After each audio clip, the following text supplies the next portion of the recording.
Bonjour, nous vous proposons une capsule vidéo dans laquelle nous exposerons des éléments de l'analyse de l'œuvre de Frederick Wiseman et plus particulièrement de son film High School au programme du baccalauréat.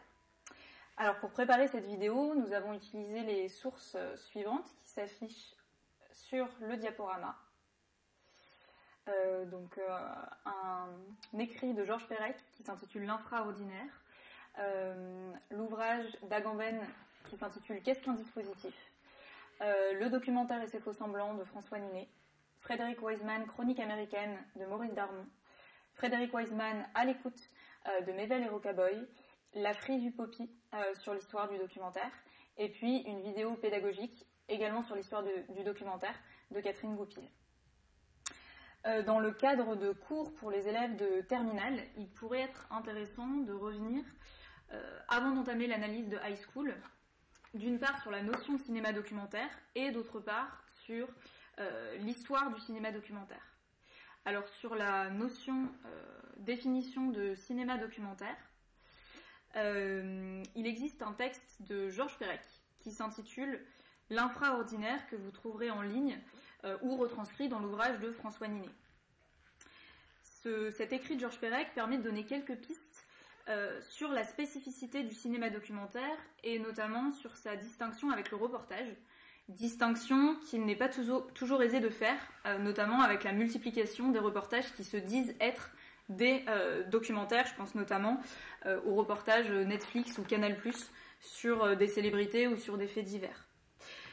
Ce que dit Perec dans son texte, c'est qu'il est particulièrement paradoxal que le quotidien, le commun, ce qu'il appelle l'endotique, ce qui nous concerne le plus, c'est finalement ce qui rassemble les individus entre eux, et finalement ce qui intéresse le moins les médias et les reportages, qui favorisent davantage l'exotique, c'est-à-dire ce qui nous est plus étranger, l'inhabituel, les exceptions, donc les faits divers ou les célébrités, si bien qu'il devient finalement exceptionnel de parler de l'habituel. Alors pour vous citer quelques-unes de ces phrases, Georges Perec dit ainsi « Les trains ne se mettent à exister que lorsqu'ils déraillent, et plus il y a de voyageurs morts, plus les trains existent. Les avions n'accèdent à l'existence que lorsqu'ils sont détournés. Les voitures ont pour unique destin de percuter les platanes. Dans notre précipitation à mesurer l'historique, le significatif, le révélateur, ne laissons pas de côté l'essentiel, le véritablement intolérable, le véritablement inadmissible. Le scandale, ce n'est pas le grisou, c'est le travail dans les mines. Les malaises sociaux ne sont pas préoccupants en période de grève, ils sont intolérables 24 heures sur 24, 365 jours par an. Et bien voilà, on pourrait dire que le reportage c'est le grisou et le documentaire c'est la mine. Donc cet habituel n'est pas interrogé, il est pris comme absolu, universel et naturel. Et un des rôles du cinéma documentaire, c'est de parler de cette endotique, de nous permettre à la fois de voir ce qu'on ne connaît pas mais qui nous concerne, donc ça peut être le fonctionnement interne d'une institution, comme va le faire Wiseman, le fonctionnement d'un secteur d'activité ou d'un métier, je pense notamment au dernier documentaire de Gilles Perret sur l'agriculture et plus spécifiquement sur une ferme, la ferme des Bertrands. Mais l'objectif du documentaire, c'est aussi de nous faire voir ce que l'on connaît, mais que l'on a tendance à ne plus voir. Il est des choses que l'on pratique tellement depuis longtemps, qui sont devenues un réflexe, que l'on ne les voit même plus. Donc le documentaire permettrait de nous faire prendre du recul sur ces pratiques, de les dénaturaliser ou de les désessentialiser, c'est-à-dire de montrer que ces pratiques sont le fruit d'un apprentissage, de normes spécifiques à une société, à une époque, à un certain type d'organisation politique, etc. Voilà, donc une autre distinction entre documentaire et reportage qu'il serait intéressant de faire, de faire émerger avec les élèves, c'est l'objectif premier de la production. Pour le reportage, l'objectif c'est souvent de transmettre une information qui fasse de l'audience, autrement dit une perspective économique, sans forcément vouloir affirmer un point de vue particulier sur la manière dont cette information est transmise. D'ailleurs, très souvent, ce qui va être valorisé dans les reportages, c'est un peu une quête toujours vaine d'objectivité. L'audiovisuel n'est alors qu'un outil et pas un langage. Et l'idée, c'est vraiment de faire passer cette information au plus grand nombre de personnes possible, plutôt sur petit écran et pas au cinéma. Inversement, concernant le documentaire, l'objectif premier n'est pas, en tout cas pas généralement, un objectif économique, mais un objectif cinématographique. L'idée n'est pas de couvrir ou d'épuiser un sujet comme le feraient des journalistes, mais de filmer un pan du quotidien, sous un certain angle, en affirmant l'identité du réalisateur et son point de vue. Tout ça dans la perspective de projeter ce film en salle de cinéma et pas, ou alors uniquement dans un second temps sur petit écran. Voilà donc quelques éléments déjà d'analyse sur la distinction entre documentaire et reportage. Alors pour continuer sur la notion de cinéma documentaire, et essayer de mieux percevoir ce que c'est, il est possible aussi de le définir en le comparant cette fois-ci à la fiction. C'est ce que fait François Ninet dans son ouvrage, et donc je vais reprendre plusieurs des éléments qu'il liste. Pour lui, le premier élément de distinction va être la relation du filmeur au filmé, la tournure de la mise en scène qui désigne à la fois le profilmique, donc ce qui va se passer devant la caméra, le cadrage, c'est-à-dire le point de vue, et puis le montage, c'est-à-dire l'agencement. La question, c'est de savoir à partir de quand une mise en scène est telle qu'on passe du documentaire à la fiction ou de la fiction au documentaire. Donc c'est pas toujours évident de répondre, et François Ninet dit bien qu'il s'agit davantage d'un continuum que de frontières très claires. Pour illustrer tout ça, l'auteur donne un exemple, une consigne, qui serait de filmer la boutique et le travail d'un photographe en ville. Le degré 0, ce serait une prise de vue instantanée, en caméra cachée, où on viendrait filmer des passants qui observent la boutique du photographe, qui rentrent, etc. Mais donc là, il n'y aurait aucune intervention sur le profilmique. L'intervention, finalement, se bornerait au cadrage et puis au montage. Degré supplémentaire, on pourrait se montrer en train de filmer tout ça, donc montrer la caméra, etc. Et donc avoir un minimum d'influence sur ce qui se passe devant. On peut supposer que les passants pourraient modifier un tout petit peu leur comportement se sachant filmer. Degré encore supplémentaire, on pourrait emboîter le pas de quelqu'un qui viendrait se faire photographier, le suivre à l'intérieur de la boutique du photographe, éventuellement le filmer en train de se faire prendre en photo. Et donc là, progressivement, il y aurait la notion un petit peu de protagoniste, de personnage qui viendrait se créer, etc., jusqu'à ce que, degré encore et encore supplémentaire, on viendrait reconstituer la boutique du photographe en studio et faire jouer des acteurs, leur faire rejouer le rôle de clients qui viendraient se faire photographier. Donc ça, c'est en tout cas la première distinction que fait François Ninet, vraiment cette relation filmeur-filmé et la mise en scène, son degré de mise en scène, qui va venir distinguer fiction et documentaire. Deuxième élément que François Ninet met en avant, ça va être la façon de s'adresser au spectateur. François Ninet a une très belle phrase, il dit qu'on peut faire croire au spectateur que le monde est dans le cadre, ou lui montrer que le cadre est dans le monde. La première version, donc le monde est dans le cadre, correspondrait à un film de fiction. La règle générale dans les films de fiction, c'est qu'il y a une étanchéité entre le monde qu'on filme et le monde dans lequel on filme. Le monde du film de fiction, il va venir se substituer au monde commun, et on va inviter le spectateur à rentrer dans ce monde de fiction. C'est ce qu'on appelle finalement la diégèse, donc l'espace-temps dans lequel se déroule l'histoire proposée par la fiction d'un récit. Le documentaire va inversement davantage montrer au spectateur que le cadre est inséré dans le monde. Il va y avoir une continuité en fait entre le monde du film et le monde qu'il partage avec les spectateurs. Dernier élément de distinction qu'on peut évoquer, il y en a d'autres, mais ça va être l'usage qu'on va faire du film. Un film de fiction qui va être commenté par un chef opérateur et mis en bonus à la fin du DVD. Alors, est-ce qu'on peut appeler ça un film documentaire? Je ne sais pas, mais en tout cas, on va se rapprocher d'une perspective documentaire. Il peut aussi y avoir des faux documentaires. Alors, d'une part, des documentaires qui se disent être des documentaires sans l'être vraiment. On va nous dire que le contre-champ est celui de ce champ, alors qu'en fait, pas du tout. Donc là, c'est de la manipulation et du mensonge en fait vis-à-vis du spectateur. Ou il peut y avoir des documentaires, où là, on va manipuler le spectateur, mais progressivement lui donner des indices sur le fait qu'on le manipule. Et donc finalement, jouer un petit peu avec lui, mais à la fin, sans lui mentir. Alors, certains réalisateurs ou critiques de cinéma préconisent des manières de filmer pour assurer au spectateur qu'on ne lui ment pas. Notamment le fait de faire des plans séquences, des plans d'ensemble, des travelling, c'est-à-dire des plans qui permettraient d'une part de bien situer et exposer les lieux, mais aussi de mettre en évidence la coprésence de différents éléments filmés dans le même lieu. Et en fait, c'est ce qu'avait par exemple préconisé Alfred Hitchcock à Sidney Bernstein, qui devait filmer la libération des camps de Bergen-Belsen pour constituer des preuves pour les procès. Donc là, la question se poser de comment filmer, bon déjà comment filmer l'horreur, et puis comment filmer cette libération pour faire en sorte que cette prise de vue soit suffisamment recevable pour des procès.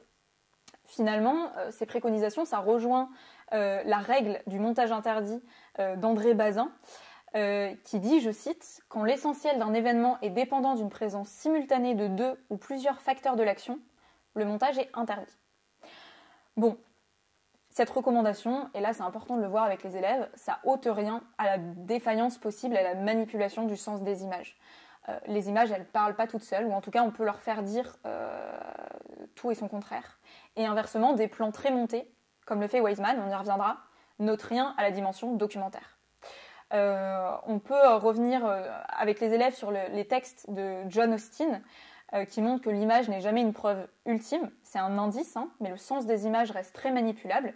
Austin nous dit, pour savoir si une phrase est vraie ou fausse, il ne suffit pas de savoir ce qu'est une phrase ni même ce qu'elle signifie, mais il est nécessaire de connaître aussi les circonstances dans lesquelles elle est énoncée.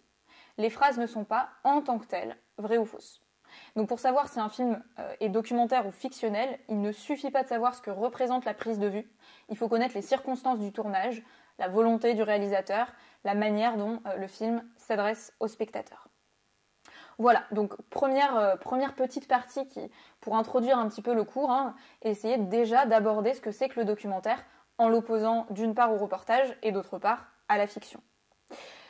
Et puis, comme annoncé en introduction, ce qu'il serait possible de faire également, et c'est nous ce que nous avons fait avec nos élèves, c'est de revenir sur l'histoire du documentaire avant Wiseman. Essayer de voir ce qui lui précède, à la fois en termes de réalisateur, mais aussi en termes de grands mouvements du documentaire, pour mieux comprendre comment est-ce que Wiseman s'intègre dans tout ça, comment est-ce qu'il se positionne, non seulement avec ce qui le précède, mais aussi après avec des réalisateurs plus contemporains. Bon, nous on est remonté dans cette histoire du documentaire à l'invention de l'appareil photographique et à l'idée que la photographie et par extension le cinéma sont intrinsèquement, par essence finalement du fait de leur technique, documentaire, par leur capacité à fixer des indices du réel, hein, donc la lumière envoyée par les objets sur la pellicule. Bon, et ensuite, hein, on pourrait, comme je l'ai évoqué, discuter avec les élèves des différents réalisateurs. Alors aujourd'hui, on ne va pas aborder l'histoire du documentaire en détail, ça rendrait la vidéo trop longue, et cette histoire, elle est très bien documentée dans la frise chronologique du site Upopi. Toutefois, on va mentionner certains des réalisateurs et réalisatrices qui ont précédé ou sont contemporains de Wiseman en essayant de les intégrer là pour cette capsule au fil de notre présentation et en mettant en lumière leur lien avec le travail de Wiseman. Voilà, donc nous on passe directement par rapport à notre diapo là sur la partie 2. Sur la partie 2 du coup de notre exposé. Il convient tout d'abord de revenir sur la biographie de Wiseman. Donc c'est un réalisateur américain, né à Boston dans les années 30, il a 94 ans aujourd'hui. Il a fait des études de droit d'abord à Yale, avant d'y devenir professeur. Il a également été professeur à Harvard, mais dans l'ensemble de ses interviews, hein, il affirme ne pas avoir beaucoup de conviction pour ce métier. Dans les années 60, il va produire la réalisatrice Shirley Clarke. Alors le switch vers le cinéma ne va pas se faire du jour au lendemain. En fait, la mère de Wiseman était réalisatrice de documentaires, donc il a finalement baigné dans ce milieu-là. Il a fait en tout, alors on a dénombré 46 films, peut-être qu'on se trompe, en tout cas une quarantaine de films, ce qui est beaucoup. Le premier s'intitule Titicut Follies, qui est sorti en 1967, où Wiseman a filmé un asile psychiatrique. Et puis le dernier, Menu Plaisir, sorti récemment en 2023, qui porte sur la famille de cuisiniers Trois Gros à Roanne, à côté de chez nous. Ce n'est pas évident de trouver un fil directeur pour parler de Wiseman, parce qu'en fait, il y en a plein.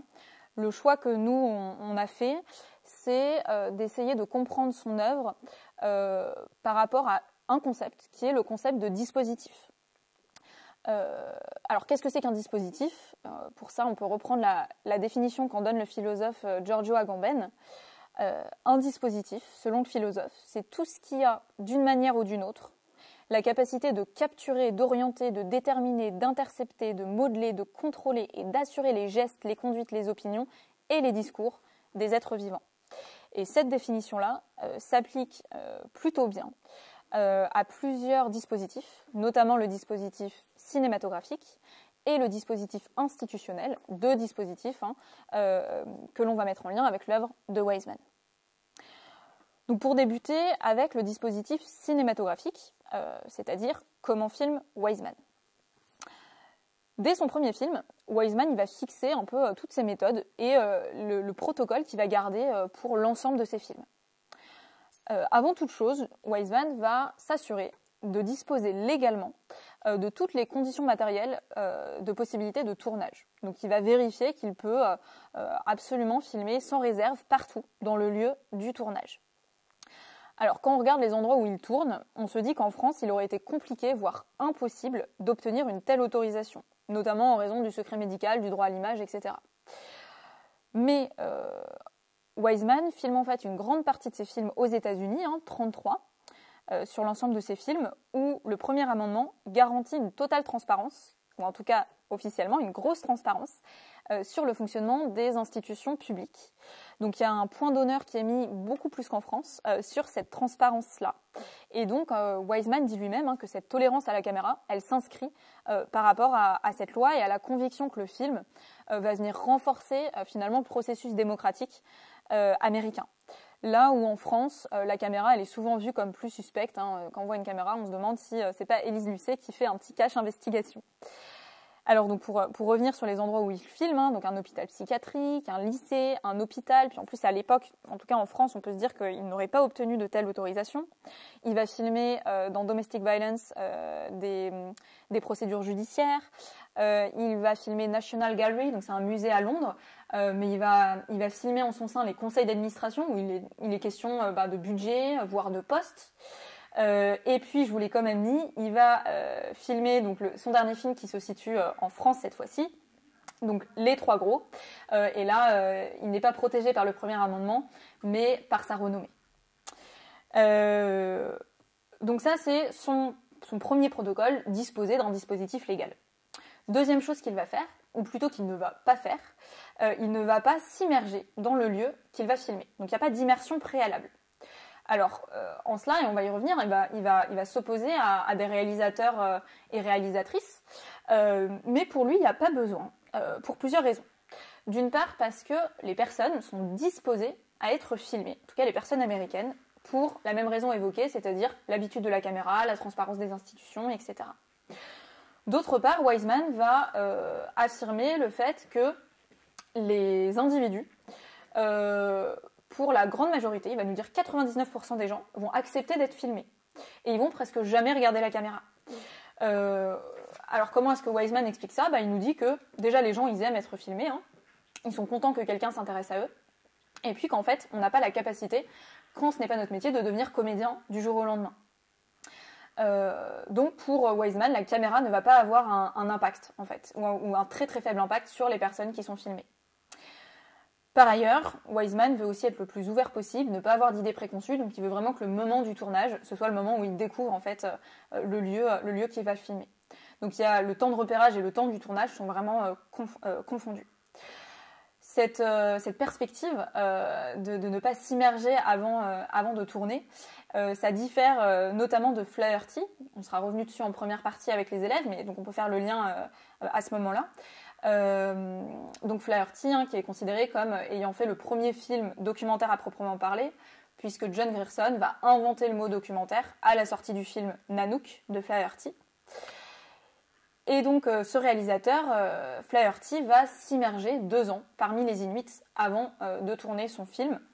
Et on peut le rapprocher en cela un petit peu des perspectives socio-ethnographiques de l'observation participante, c'est-à-dire l'idée que pour comprendre son sujet, et pour l'étudier, il faut non seulement aller l'observer, mais aussi y participer, vivre avec les personnes filmées, ce que va faire Flaherty. Plus proche de nous, il est possible d'évoquer une réalisatrice française qui s'appelle Mariana Otero, et qu'il est intéressant de rapprocher avec Wiseman, notamment pour sa série documentaire La Loi du collège, qui est sortie en 1994. Donc Mariana Otero va filmer les élèves d'un collège de la banlieue parisienne tous les jours, pendant une année scolaire. Elle va, comme Wiseman, filmer les différentes facettes de cette institution scolaire, le bureau du principal, les cours, les couloirs, etc. Elle va insister aussi sur l'importance des règles et des sanctions et de l'école comme lieu de socialisation. Mais par contre, pour revenir à notre question, elle va différer de Wiseman sur la manière dont elle organise le tournage, puisque très souvent, elle va s'immerger pendant longtemps. C'est le cas pour son film À ciel ouvert, très beau film que je conseille à tous et toutes de voir, sorti en 2013, donc tourné à la frontière avec la Belgique, et qui porte sur un institut médico-pédagogique qui s'appelle le Courtil, qui accueille des enfants qui souffrent de troubles psychiques. Et pour faire ce film, Mariana Otero va vivre plusieurs mois avec sa caméra, mais sans l'allumer, parmi ses enfants. Et ce qui est très intéressant quand on regarde le film et quand on entend Mariana Otero en parler, c'est que cette caméra est même utilisée comme un outil auprès des enfants, notamment à troubles autistiques, qui ont du mal à avoir des relations avec les autres, qui ont du mal avec l'aspect tactile, qui en fait ne vont pas toucher Mariana ou parler directement à Mariana, mais qui vont toucher la caméra pour être avec Mariana, ou qui vont parler à Mariana Otero à travers la caméra. Donc la caméra va être un outil finalement transitionnel, ça va être une tierce personne entre la réalisatrice et les personnes filmées, là en l'occurrence les enfants. Et enfin, un autre réalisateur contemporain que l'on peut évoquer, qui pour le coup, lui, ne s'immerge pas non plus comme Wiseman avant de filmer, mais qui pense inversement à Wiseman que la caméra a un énorme impact. Et donc c'est pour ça qu'il, lui, ne s'immerge pas, il va dire ça sert à rien de venir avant de filmer, puisque de toute façon, au moment où on va allumer la caméra, les individus vont modifier leur comportement. Donc ce réalisateur, c'est Nicolas Philibert. Donc Nicolas Philibert va donner cette phrase qui est marrante, il va dire « faites comme si j'étais là ». Et pour lui, même si les individus modifient leur comportement devant la caméra, eh bien cette modification de comportement va dire quelque chose de vrai sur eux en fait. Donc il y a une sorte de vérité dans la fausseté, quoi. Il est aussi intéressant de parler de Nicolas Philibert aux élèves, puisque comme Wiseman et comme Mariana Otero, Nicolas Philibert a fait un film sur l'école qui s'intitule « Être et avoir », sorti en 2002. Où le film donc, va suivre un instituteur d'une classe unique, donc avec des élèves de 4 à 11 ans. Et Philibert va s'interroger sur les relations qui se tissent entre instituteurs et élèves, instituteurs et parents d'élèves. Et il y a une petite anecdote qu'il est possible aussi et intéressant d'évoquer avec les élèves, c'est que suite au succès du film, l'instituteur filmé et les familles des enfants filmés vont réclamer leur part de bénéfices sur le film. Sauf que bien évidemment, là, il ne s'agissait pas d'acteurs payés pour jouer un rôle. Mais voilà, donc aussi, encore une fois, pour montrer la différence entre documentaire et fiction. Donc comme Wiseman, Philibert a aussi fait des documentaires sur des thèmes très variés. Sur les sourds, sur une femelle orang-outan, donc c'est son documentaire Nénette, sur la maison de la radio, sur des structures de soins psychiatriques, etc. Alors, donc, si on reprend le protocole de Wiseman, disposer d'un dispositif légal, pas d'immersion au préalable, et puis ensuite tourner, bien évidemment. Le tournage se fait généralement à 3. Wiseman est au son et pas à la caméra. Celui qui a la caméra très souvent, c'est John Davey dans la majorité de ses films. Donc un caméraman et puis un assistant. Et globalement, cette équipe tourne 10 heures par jour, en moyenne, pendant 4 à 12 semaines en fonction des films.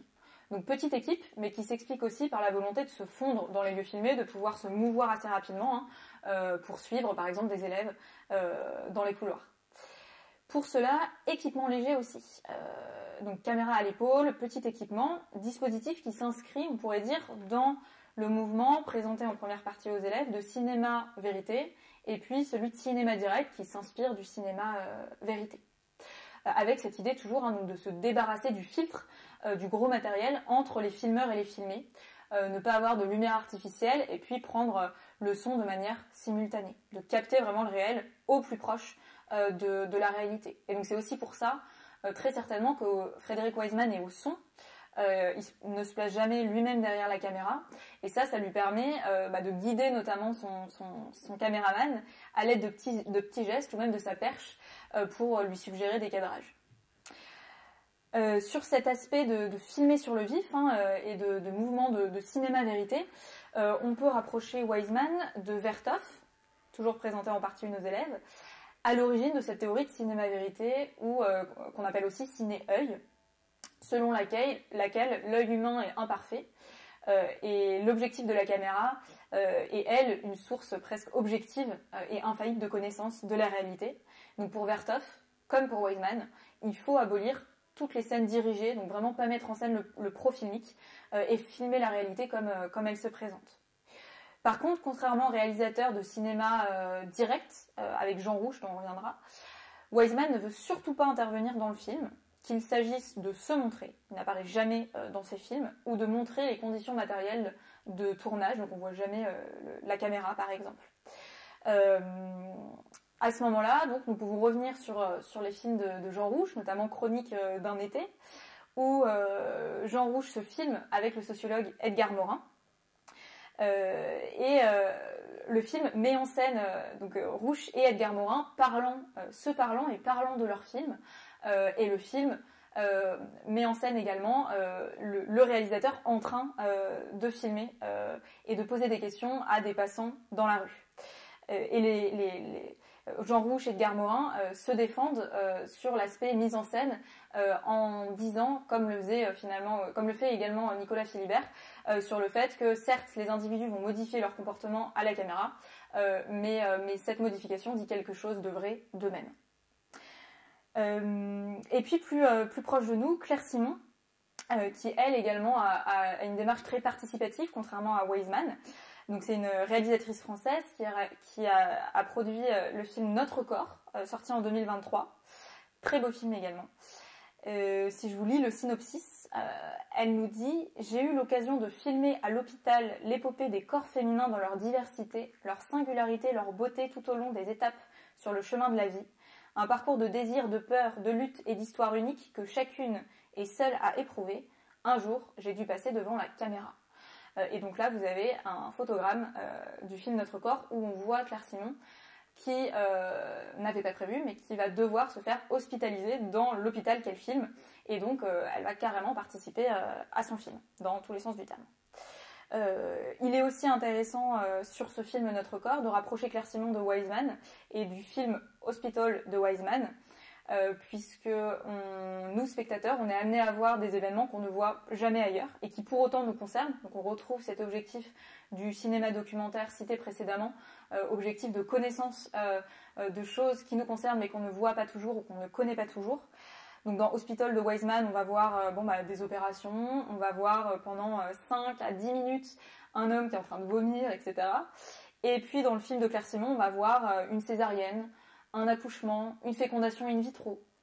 Voilà, donc ce film Notre corps peut vraiment être mis en lien avec Hospital de Wiseman.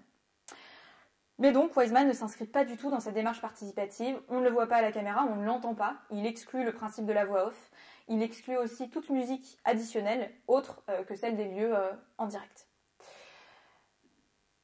On peut à présent passer au dispositif institutionnel celui-ci, et se demander que filme Wiseman.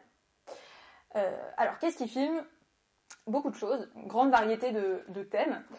Maurice Darmon, dans son livre, a essayé de faire une typologie tout en s'excusant de faire une typologie et en rejetant sa propre typologie en disant que Wiseman n'aurait pas été content qu'on essaye de le ranger dans des cases. Mais cette liste a quand même le mérite d'exister.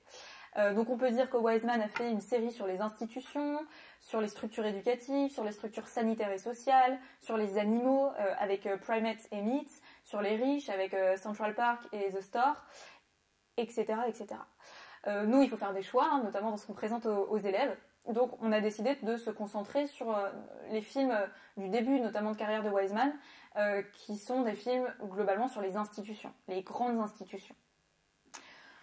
Alors, qu'est-ce que c'est qu'une institution ? On peut reprendre la définition sociologique de ce terme. Une institution, c'est un ensemble de règles plutôt stables dans le temps, ce qui ne veut pas dire qu'elles n'évoluent pas. Et ces règles, elles vont venir orienter, encadrer, influencer les interactions entre les individus. On dit ainsi que la famille, l'école, la police, le marché, ce sont des institutions.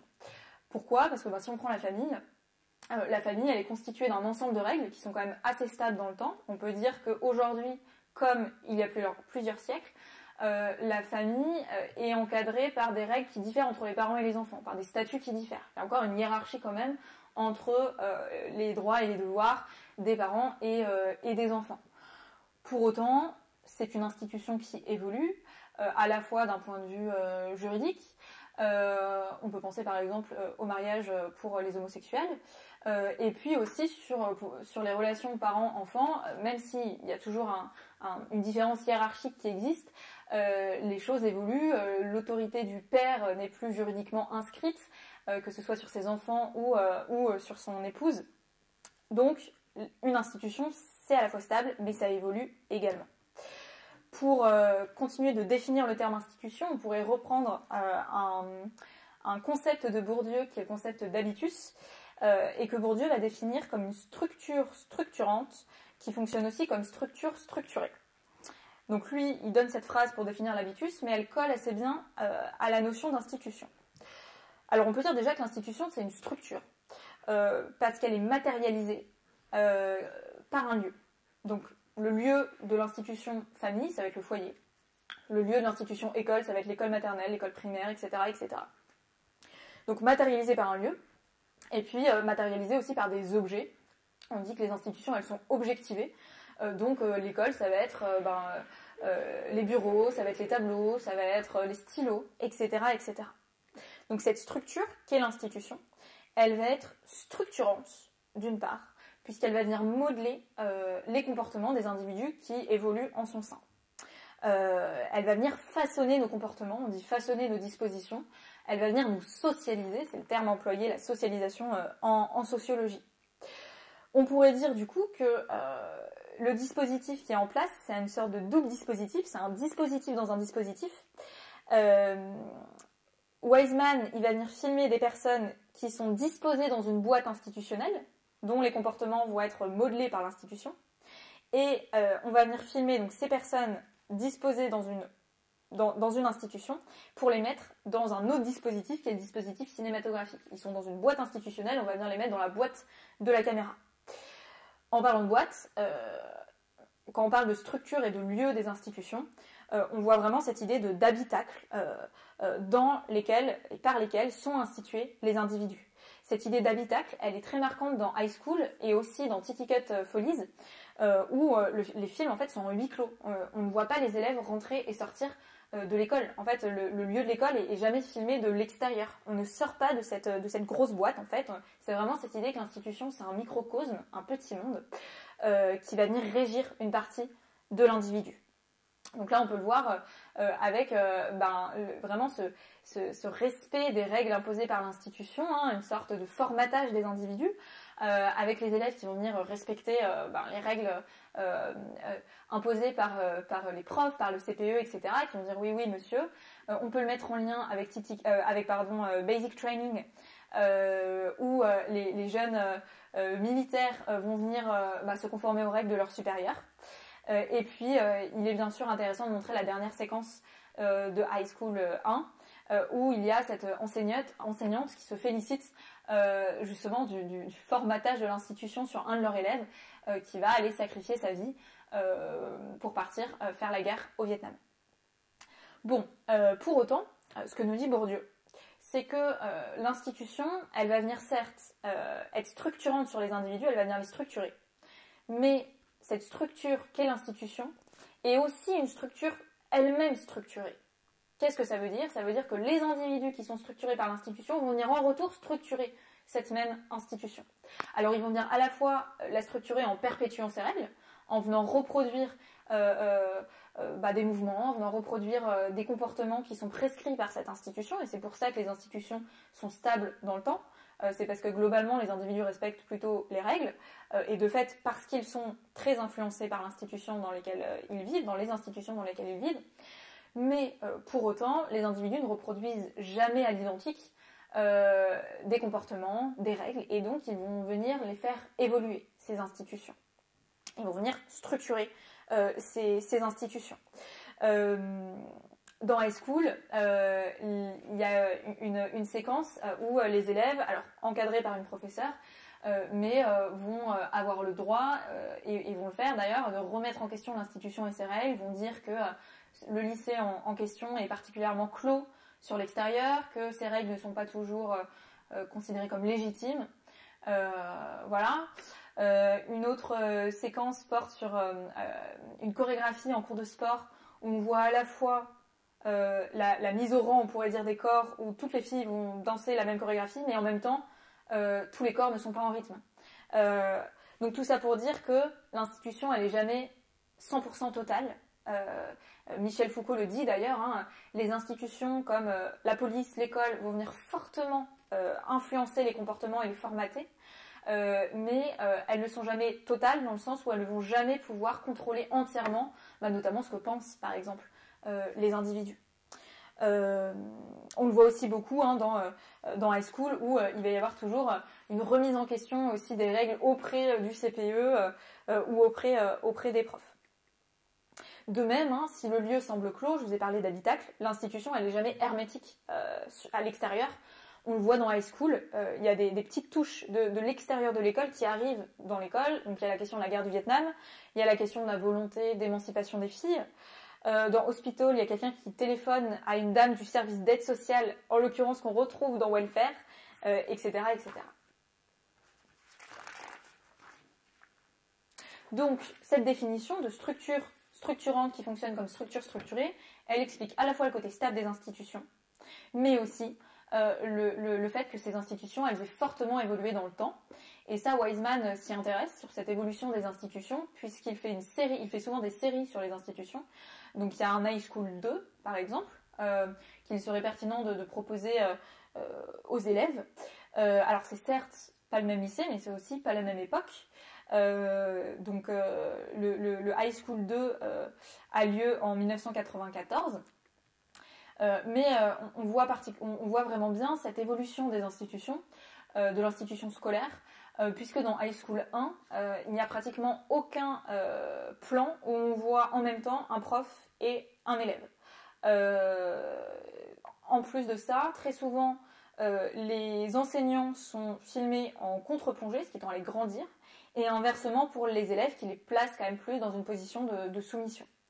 Alors que dans High School 2, là vous le voyez sur le photogramme, il y a beaucoup plus de plans où apparaissent simultanément enseignants et élèves, et on voit effectivement que les enseignants sont plus proches des élèves, donc le rapport a évolué entre les deux dates. Donc Wiseman s'intéresse particulièrement aux institutions, donc institutions éducatives, institutions sanitaires et sociales, institutions juridiques, mais finalement, ce qui l'intéresse particulièrement dans cet ensemble d'institutions, c'en est une qui est celle du langage. Wiseman nous dit « je fais des films sur un lieu précis » et c'est tout. Mais si on regarde bien, en fait, c'est pas tant le lieu qui l'intéresse plutôt que les personnes qui interagissent dans ces lieux. Encore une fois, ce qui est frappant dans High School, c'est qu'en fait, on ne voit jamais le lycée en tant que tel. Il n'y a pas d'image entière du lycée. Et les objets scolaires, donc cette institution matérialisée, objectivée, ça fait uniquement partie du décor, mais pas plus que ça. Ce que Wiseman filme, en fait, c'est essentiellement des visages qui parlent et qui se parlent. Il n'y a presque aucun silence dans High School. Il y a des dialogues permanents. Même chose dans Hospital, même chose dans Welfare, dans Domestic Violence. Dans son dernier film, Menu Plaisir, la première scène du film, c'est pas une scène de cuisine, c'est une scène où les cuisiniers parlent de cuisine. Si on revient dans High School, ce qui est intéressant, c'est l'échelle des plans, donc des plans moyens ou des gros plans qui montrent vraiment cette volonté de filmer les personnes en train de s'exprimer. Et c'est pas anodin tout ça, donc cette valorisation du langage par rapport au fait que Wiseman est au son. Et en fait, on pourrait se dire que l'image, elle suit avant tout le discours. Alors ce que montre Wiseman à travers ses visages et ses dialogues, c'est ce qu'on pourrait appeler la théâtralité de la vie quotidienne. Terme de Goffman, donc Wiseman n'aimerait pas du tout ce qu'on est en train de faire, c'est-à-dire de le rapprocher des sociologues et notamment de Goffman. Il s'est toujours défendu de cela, il a toujours dit « moi je ne suis pas sociologue et je ne veux pas qu'on me rapproche d'eux, donc on va pas passer trop de temps dessus ». Mais on n'avait pas envie non plus de se priver puisqu'il y a quand même de grosses similitudes entre les écrits de Goffman et notamment son ouvrage « La mise en scène de la vie quotidienne » et ce que fait Wiseman. On ne sait pas pourquoi il a un rejet comme ça à ce point de Goffman. Alors ils ont travaillé dans les mêmes établissements, donc peut-être ça peut être en lien. En tout cas, ce que dit Goffman, et ce qui s'applique très bien à Wiseman, à l'œuvre de Wiseman, c'est qu'on pourrait considérer la société et les individus qui interagissent comme étant un théâtre, où nous serions tous des acteurs, et nous nous mettrions en scène en permanence comme au théâtre. On serait en représentation permanente. Alors déjà, il est intéressant de voir qu'il y a plein de scènes de spectacle dans les films de Wiseman, dans High School, bien évidemment, mais aussi dans Ticket Follies. La première scène, c'est une scène de spectacle. D'ailleurs, Ticket Follies, c'est à la fois la folie, mais on pourrait se dire aussi les folies bergères. Dans High School, il y a une scène avec un papa dans le bureau du proviseur ou du CPE, je ne sais plus. Mais là où on peut difficilement faire le lien, ne pas faire le lien, pardon, avec le théâtre. Alors si on reprend les concepts, outre théâtralité de la vie quotidienne de Goffman et des sociologues interactionnistes, il en est un qui s'intitule « Ne pas perdre la face ». Alors la face, c'est la valeur qu'on revendique de nous-mêmes, c'est l'image qu'on veut renvoyer aux autres. Et l'idée, c'est d'essayer de ne pas la perdre, cette valeur qu'on essaie de renvoyer aux autres. Donc pour ça, on va déployer un ensemble de signes, on appelle ça une façade, des signes distinctifs. Donc ça peut être des vêtements, ça peut être un langage plus ou moins soutenu, ça peut être des mimiques, etc., etc. Donc par exemple, le prof va peut-être pas parler de la même manière quand il est face à ses élèves et quand il est dans la salle des profs. Le médecin, le policier, le pompier, les cuisiniers vont avoir des uniformes qui vont les distinguer et qui vont renvoyer un certain statut social, un certain métier, et qui vont renvoyer une image d'eux-mêmes. Pour garder la face, c'est-à-dire la valeur qu'on revendique de nous-mêmes, on va faire en sorte de cacher ce qu'on n'aimerait pas dévoiler, et donc de faire ce qu'on n'aimerait pas dévoiler en coulisses. Par exemple, un couple qui ne s'entendrait pas bien irait se disputer dans l'arrière-cuisine, et puis une fois qu'il revient dans le salon où il y a les invités, apparaîtrait comme le couple le plus uni de la Terre. Bon. Wiseman, par rapport à cette idée de garder la face et de coulisses, il va venir justement supprimer les coulisses. Ou en tout cas, il va faire en sorte que ces coulisses deviennent un lieu filmable et filmé à part entière. D'où ce dispositif légal qu'il essaye systématiquement d'avoir pour ne pas être restreint dans les lieux où il va filmer. Ticket Follies, il y a des scènes de violence où on se dit que ça, généralement, ça reste en coulisses. Ça n'apparaît pas dans les films. Hospital, même chose, avec les scènes un petit peu choquantes. Donc voilà, premier concept intéressant, garder la face et cette question de coulisses. Deuxième concept, c'est le concept de négociation de la définition de la situation. Dans la vie de tous les jours, il se passe des choses, mais ce que nous montre Wiseman, c'est que ce ne sont pas tant les faits qui importent que l'interprétation qui en est donnée par les personnes qui vivent ces faits-là. On peut penser à Welfare, pour ceux qui étaient notamment au festival de Sarlat. Il y a des dialogues interminables entre les guichetiers, les guichetières et les clients derrière le guichet. Chacun a son interprétation de la situation et va essayer de négocier pour donner sa vision des choses, sa vision de la réalité. Donc en l'occurrence, combien est-ce qu'ils ont le droit d'aide sociale et pourquoi est-ce qu'ils n'ont pas reçu leur aide, etc., etc. Dans High School, il y a une séquence où il y a un long débat entre le proviseur et une jeune fille, où chacun essaye de définir ce que ça veut dire formel par rapport à la tenue de la jeune fille. Il y a une autre scène dans High School où un élève qui a été visiblement insolent en classe va justement essayer de négocier ce que lui a vécu en classe avec le CPE. Bon. Et puis, parfois, ce langage n'aboutit pas. Donc ça, c'est ce que les sociologues appellent le drame du langage. On peut penser notamment à Ticket Follies, où il est beaucoup question de l'échec du dialogue. Il y a une séquence où un détenu essaye de parler, mais ne produit que des onomatopées, donc ne parvient pas à se faire comprendre. Une autre séquence où des gardiens demandent au détenu Jim « What do you say, Jim ?» et Jim répond, mais systématiquement, les gardiens font mine de ne pas avoir entendu. Et donc lui demande, lui redemande, lui redemande de manière très violente, sans jamais l'écouter. Dans High School, on peut aussi parler, alors, drame du langage, peut-être pas à ce point-là, mais en tout cas, on peut voir que les élèves ont beau négocier la définition de la situation, il n'empêche que même si les adultes les écoutent, la parole qui vaut à la fin, c'est celle des garants de l'institution, donc les CPE, les profs et que cette parole vaut plus que finalement celle des élèves. Outre la théâtralité de la vie quotidienne et de ce que filme Wiseman, c'est la complexité des interactions qui est montrée également. Alors certes, on peut parler d'institution, mais Wiseman cherche aussi à se détacher de cette notion d'institution. Il dit d'ailleurs « Je ne sais pas comment je pourrais généraliser sur les institutions américaines et je n'essaye pas ». Il veut vraiment montrer que certes, il y a des choses qui se reproduisent et qu'on peut retrouver au sein des institutions, mais que la vie sociale est quand même complexe.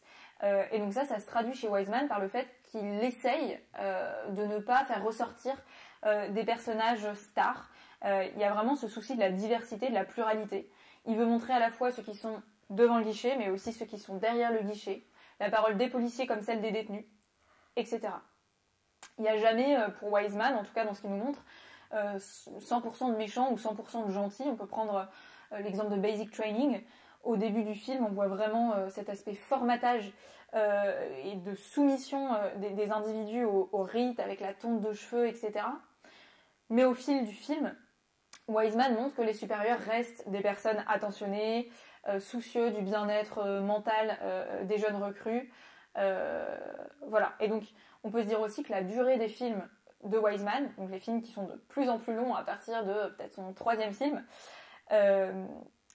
cette durée des films est peut-être indispensable pour Wiseman, justement pour avoir le temps de montrer ces facettes, de toutes ces facettes des institutions aux spectateurs.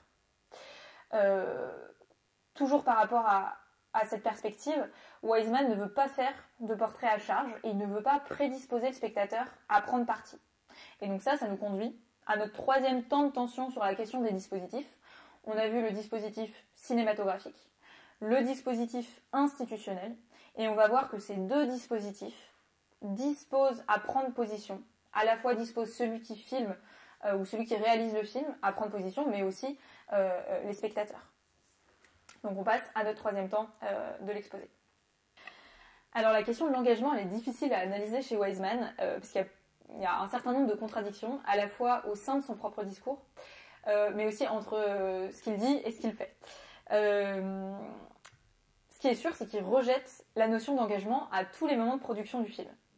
Avant le tournage, déjà, il va répéter qu'il n'a aucune idée préconçue, aucune théorie sur le film qu'il va faire.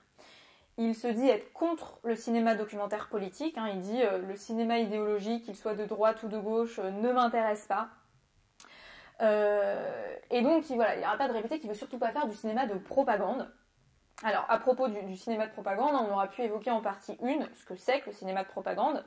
Et ce qu'il est intéressant de voir avec les élèves, c'est que l'étymologie même du mot documentaire laisse planer la perspective de la propagande, puisque documentaire vient de documentum, qui signifie leçon, démonstration, enseignement, dérivé du verbe docere, qui veut dire faire apprendre, et qui a donné doctrine, doct, docile, avec donc cette idée potentiellement de perspective propagandiste. Un exemple de cinéma de propagande qu'on peut montrer aux élèves, c'est donc du cinéma qui cherche à véhiculer une idéologie.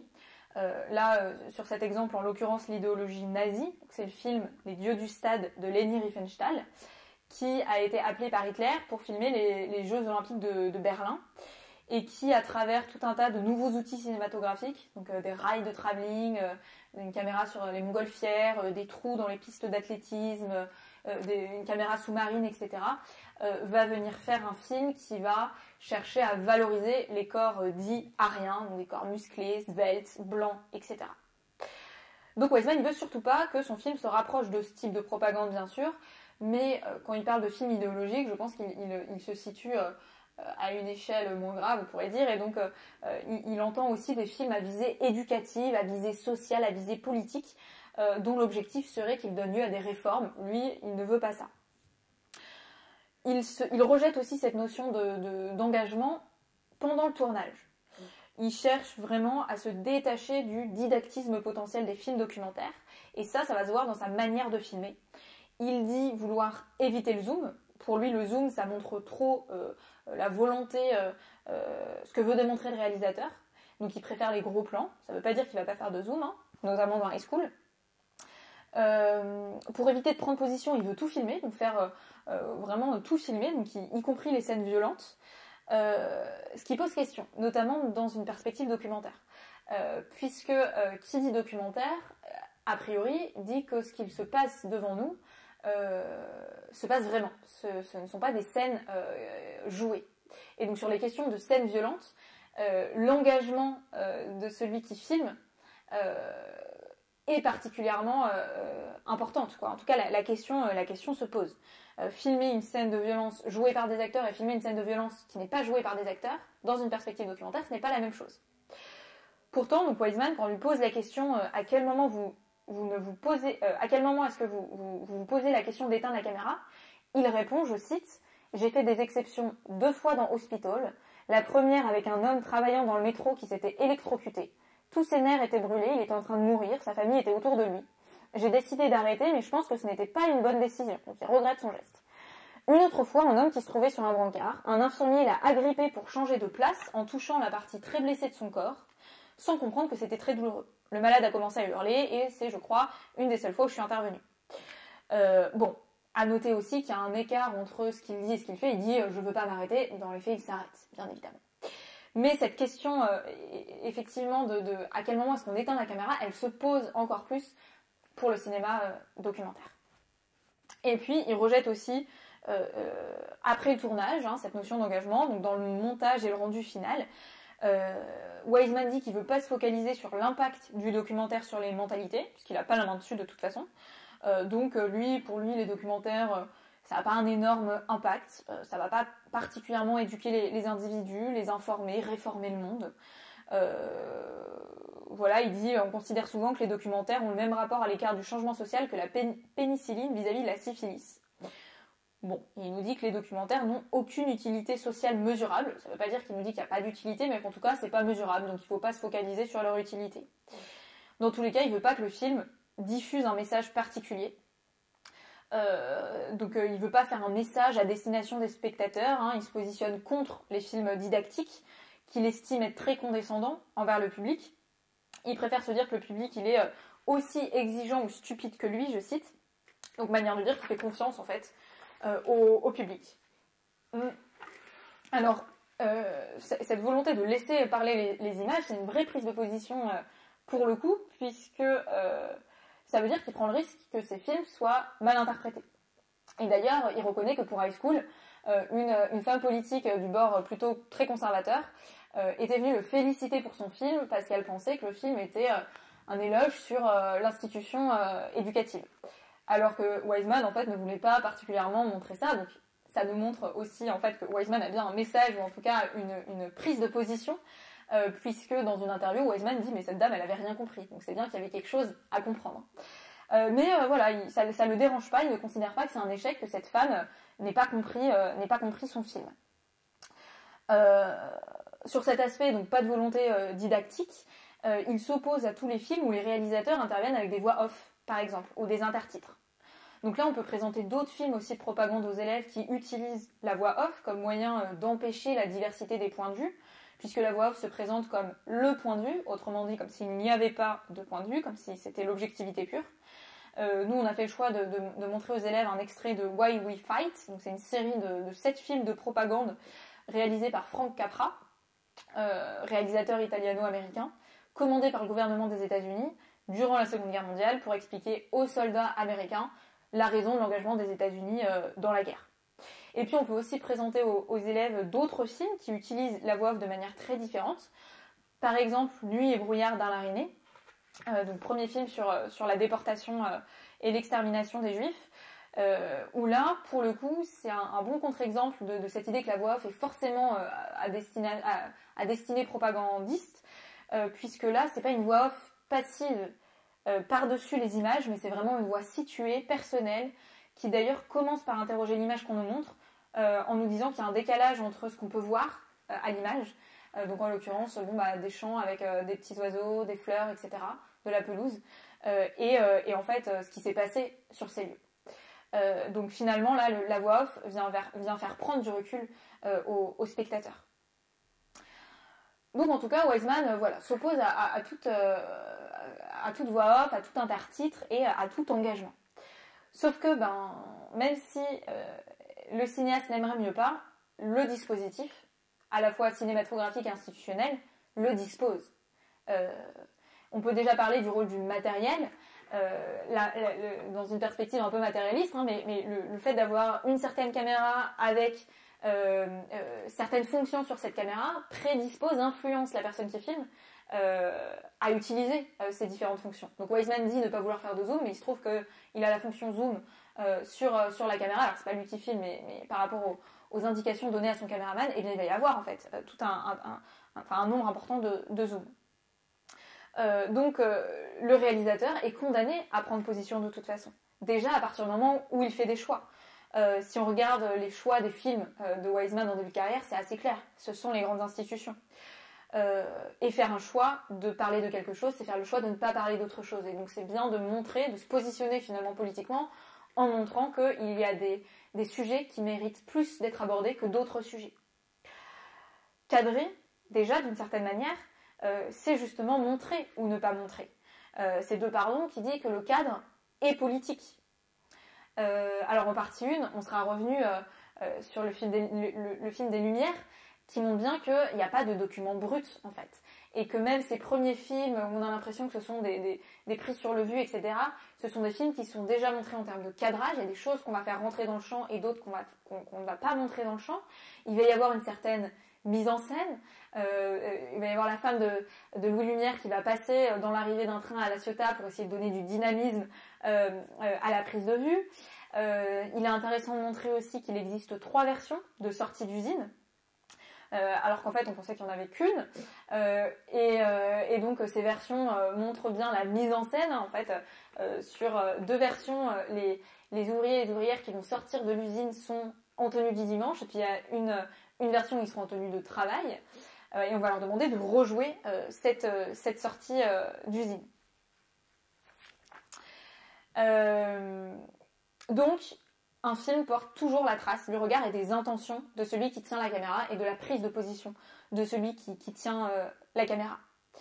Il y a bien évidemment le choix du montage qui va marquer la position du réalisateur, et il se trouve que Wiseman est particulièrement présent au montage. Il passe souvent 1 an à monter. Or, en quoi consiste le montage, hein? À sélectionner et ne pas sélectionner certains plans, certaines prises de vue, à délimiter ce qui vaut d'être montré ou pas. Godard parle de table critique par rapport au montage.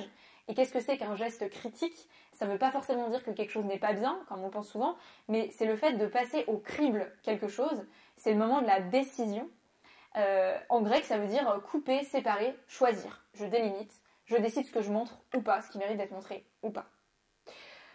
Condamné à s'engager, d'ailleurs, Wiseman, en fait, et c'est là où il est un peu contradictoire avec toute la partie dans les interviews où il rejette cette notion d'engagement, et puis toute une autre partie où il ne va pas arrêter de dire que oui, bien évidemment, il fait des choix, et il y a une très forte subjectivité dans ce qu'il fait. Donc en fait, je pense que Wiseman pense que le mot engagement est le même que le mot militant, ou après il y a aussi certainement des questions de traduction dans les interviews. Wiseman ne veut pas être militant, mais finalement il affirme en parlant des choix qu'il fait, etc., qu'il est engagé, ou en tout cas qu'il s'engage dans une voie plutôt qu'une autre. Donc il doit entendre encore une fois engagement comme militantisme politique, ce qu'il ne veut pas faire. Donc concernant le montage, Wiseman redit lui-même qu'il ne cesse de faire des choix, et il dit, je cite, « Tous les aspects du cinéma sont des choix, mais le choix final se fait dans la salle de montage, notamment en termes de sélection de rush. Pour un film de 3 heures, Wiseman nous dit qu'il y a seuls 3% des centaines d'heures de rush originales qui sont utilisées. » Alors comment est-ce qu'il fait des choix? Il visionne tous les rushs et il tient un cahier où il note chaque prise selon un système adapté du guide Michelin. Donc il donne des étoiles à ces rushs en fonction de ce qu'il estime être le plus important ou pas. Le montage pour Wiseman, c'est pour lui le moyen de faire les films qu'il appelle les plus justes possibles.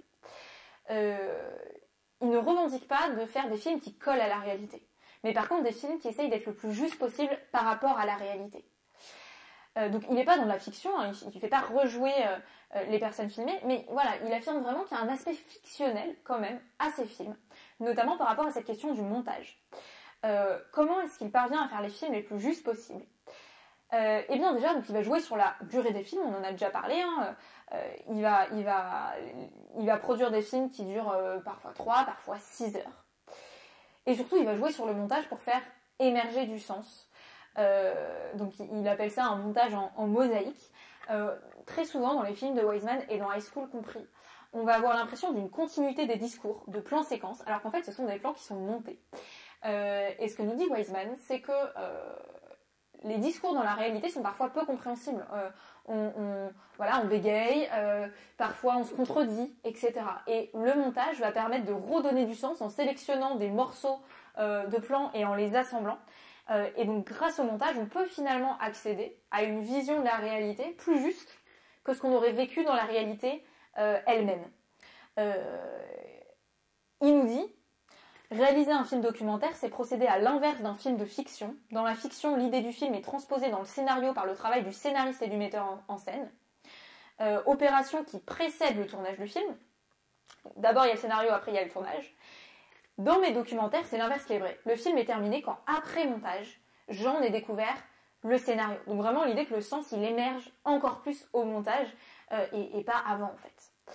Alors, cette idée de sens qui est donnée grâce au montage et grâce au cinéma, on peut faire le lien avec les débuts de l'histoire du cinéma, la proto-histoire du cinéma, et Jules Marais. Donc l'invention, on pourrait dire, du chronophotographe.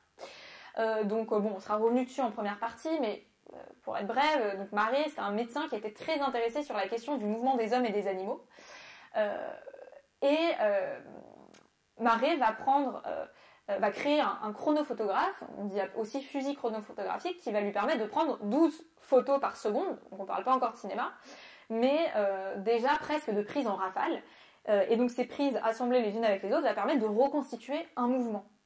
Ce qui va motiver ses recherches à Jules Marais, ça va être le visionnage d'un tableau de Théodore Géricault qui représente une course de chevaux dans laquelle les animaux sont représentés les 4 fers en l'air quand ils sont en extension. Donc ça veut dire les pattes avant et les pattes de derrière tendues quand ils sont en l'air. Et Marais, il va affirmer que contrairement à ce qui est peint, les chevaux, quand ils sont dans ce mouvement d'allonger les pattes avant et d'allonger les pattes arrière, ils ne peuvent pas être en l'air. Pour allonger les pattes arrière, il faut qu'il y ait les 2 pattes avant qui soient, ou au moins une des 2 pattes avant qui soit au sol, et inversement, il faut avoir une des 2 pattes au sol arrière pour allonger les pattes avant. Et donc en fait, quand les chevaux sont en l'air, c'est généralement pour regrouper les pattes. Et donc ils ne sont pas en mouvement d'extension quand ils sont en l'air. Et son expérience avec le fusil chronophotographique va montrer que il avait raison. Donc cette expérience, ça montre vraiment cette idée que le montage, donc là le montage de photos, hein, mais le montage en cinéma également, peuvent permettre de voir des choses que l'œil nu n'aurait pas été en mesure de voir. On peut aussi bien évidemment faire le lien avec le cinéma de Vertov et son film notamment L'homme à la caméra. Pour Vertov, le montage, c'est la même chose. Ça va permettre de donner plus de sens que la réalité elle-même. Et puis enfin, le dispositif cinématographique ne va pas que disposer le réalisateur à prendre position, mais il va aussi disposer les spectateurs. Wiseman dit souvent qu'il ne se préoccupe pas trop de la réception qui est faite par les spectateurs, on l'a déjà évoqué, hein, parce qu'il n'a pas la main dessus. Mais la question, elle se pose quand même. Et donc là, on peut relier ça avec l'axe sur la réception et ses publics pour les élèves. Alors, les films de Wiseman posent la question de la réception du spectateur par rapport à la durée des films. Donc beaucoup de films entre 3 et 6 heures.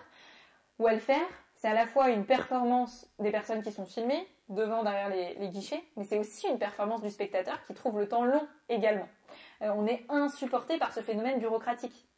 Dans Menu Plaisir, le film est long parce qu'on salive, on voit tout ce qui se passe, la cuisine, ça a l'air hyper bon, mais on ne peut pas manger. Il faut attendre de manger. Je vous conseille de réserver le restaurant, de vous préparer un bon plat en sortant de ce film. Donc déjà, la durée des films va avoir un impact sur le spectateur. La dureté des films également. Ça peut être assez violent à regarder. Je vous ai parlé d'une scène d'Anti-Ticket Follies, Domestic Violence, bien évidemment. Ça peut aussi être des scènes qui sont, sans forcément être violentes, un peu vertigineuses, un peu nauséeuses. Je vous ai parlé de la scène de vomi. C'est assez rare de filmer quelqu'un qui vomit pendant aussi longtemps.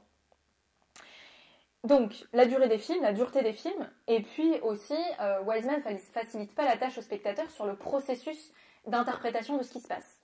Il n'y a pas de parti pris explicite, on le sait, c'est la volonté de Wiseman. Il n'y a pas de hiérarchisation de point de vue, mais du coup, ça fait cogiter le spectateur. Donc, pour conclure, on a montré les tensions entre dispositifs cinématographiques et institutionnels. C'est toujours assez difficile à démêler. Qu'est-ce qui dispose la personne filmée? Est-ce que c'est d'abord l'institution? Est-ce que c'est la caméra? Est-ce que c'est le montage? Le dispositif cinématographique de Wiseman, est-ce que c'est la condition même de possibilité de filmer le dispositif institutionnel, ou est-ce que c'est le dispositif institutionnel qui oblige le dispositif cinématographique à être léger, discret, etc. On a également parlé des conséquences de ces deux dispositifs sur la prise de position du cinéaste et du spectateur. Wiseman, il affirme que ces films ils sont fictionnels dans la forme et qu'ils n'ont pas d'utilité sociale mesurable, mais on peut douter que Wiseman se désintéresse pour autant de ce qu'il dit sur la réception de ces films. Voilà, encore une fois, Wiseman, il n'arrête pas d'évoquer dans les interviews le premier amendement qui stipule que les institutions doivent être transparentes, etc. Et son cinéma, il contribue à la réalisation de cet amendement, à décloisonner des lieux qui sont habituellement fermés au public. Et donc on peut douter quand même du fait qu'il n'y ait pas cet objectif chez Wiseman de faire tomber les coulisses de ces institutions. Voilà. Et puis en clôture de ce cours sur le documentaire, il peut être intéressant de parler aux élèves de la plateforme Tank. Donc c'est une plateforme de cinéma documentaire. Donc il est possible d'abonner votre lycée à cette plateforme. Donc il y a beaucoup de documentaires sur tout un tas de thèmes variés. Et puis le festival de l'USAS qui se tient tous les ans en août en Ardèche, où vous avez des projections de films donc uniquement documentaires en plein air très souvent, s'il fait beau, si le temps le permet. Et puis c'est assez intéressant parce que vous avez des réalisateurs et réalisatrices qui reviennent chaque année, notamment Claire Simon qui est une habituée de ce festival. Pour terminer également, donc, on peut dire qu'il y a plusieurs axes possibles pour analyser le cinéma documentaire. Le documentaire, l'évolution du cinéma documentaire par les évolutions technologiques. Le documentaire comme sur une frontière qui est assez fine entre réalité et fiction. Le documentaire comme outil politique, de propagande, moyen de révolte, d'action, etc. Alors là, on l'a pas énormément évoqué, mais on l'aura évoqué en partie 1, le documentaire comme outil mémoriel. Là, j'ai évoqué pour la capsule Alain Resnais, mais il est intéressant de comparer le film d'Alain Resnais avec le film de Lanzmann qui s'intitule Shoah. Nous vous remercions pour votre attention et nous espérons que cette capsule vous aura apporté des éléments qui pourront vous être utiles pour en parler avec vos élèves. Merci.